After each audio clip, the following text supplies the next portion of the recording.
What's going on, everybody? Welcome back to the Pick Six channel, and let's talk about it, man. All right, I know I'm late to it, but better late than never. So the Pittsburgh Steelers lost to the Philadelphia Eagles by the score of 27-13 on Sunday. And look, before I get into the analysis part, let's talk about the ref ball. Was there ref ball in this game? It's a huge controversy that everybody's bringing up. Yeah, there was. There most definitely was ref ball in this game.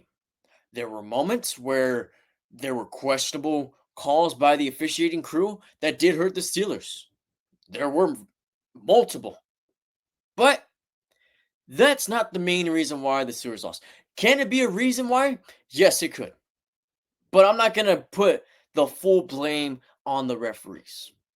The the main reason why the Steelers lost, and the real reason why the Steelers lost, was because they got downright outplayed. They got outplayed.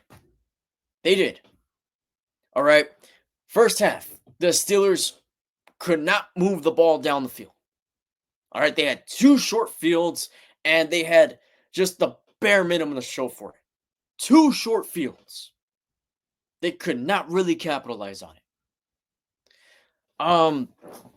And the Eagles in the second half, they offensively, I'm sorry, the Steelers defense in the second half, I should say, could not get off the field. They couldn't. They could not stop the Eagles. I don't know how many third down conversions the Eagles had in their last drive of the game. It was third down conversion after third down conversion after third down conversion. It was insane to watch that last drive. Okay, Steelers defense just couldn't get off the field.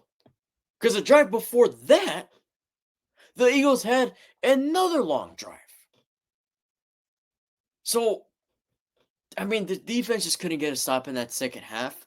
Offensively, they were moving the ball a little bit better in the second half with nothing to show for it. Nothing to show for it. Okay, and the Steelers had a chance to tie up the game. They did. And Najee Harris fumbled the ball. And let me say this, okay? I see a lot of people saying after one Najee Harris fumble, that the Steelers should get rid of him or that the Steelers should part ways with him. You could probably count on one hand the amount of fumbles that Najee Harris has in his career. In his career. I get it. It was a critical situation.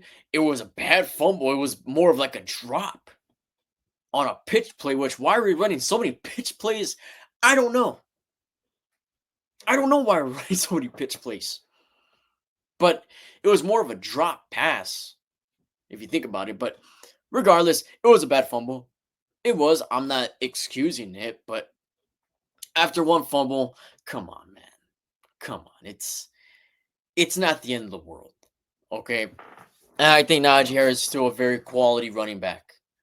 All right, and he's getting closer to another 1,000-yard season for the fourth season in a row. But anyways, so they had their chance to come back in the game. They did. And they fumbled it away. They fumbled it away. It was just a bad day for the Steelers and a bad loss. And that stat of the Steelers not winning in Philly since 1965 stands and will stand for at least another few seasons. Unless for some reason the NFL decides to put them facing each other again, which doesn't really happen. So yeah, it was just a bad loss. And the Steelers have a chance to redeem themselves. I mean, if you want to say this was the least important game out of the Final Four, I mean, it was. But now they have by far the most important game of the season. It should be playoff atmosphere in Baltimore on Saturday. Okay, it's not going to be easy, but the Steelers have a shot to redeem themselves on Saturday. and they have a chance to clinch the division. I mean, they clinched the playoffs last week or on Sunday without even winning. So that's something. But let's clinch the division in Baltimore. That will make up for that bad loss. To me, at least, that would make up for that bad loss. So it's a high stakes game going into Baltimore, and I hope this loss is in the rearview mirror for the Steelers. Or if they want to keep it in the mirror, use it as some fuel to play better. Because the Steelers are going to have to play better going into Baltimore, playing the Ravens. Hard hitting rivalry that they're going to have to go into. So we'll see. We'll see. I'm not too concerned after that loss because the Eagles are the second best team in the NFC, top 5 team in the NFL. So I'm not that concerned. They did come out flat though, but they have time to fix those things. Now, if they lose against Baltimore, there's a little bit more concern. There is. But we'll have to wait and see there. That's really all there is to recap. It was just the Steelers got dominated. That's really what happened. They got dominated. They just that was just a loss. And it happens. The Eagles were just the better team on Sunday. All right. That's really it for this one, man.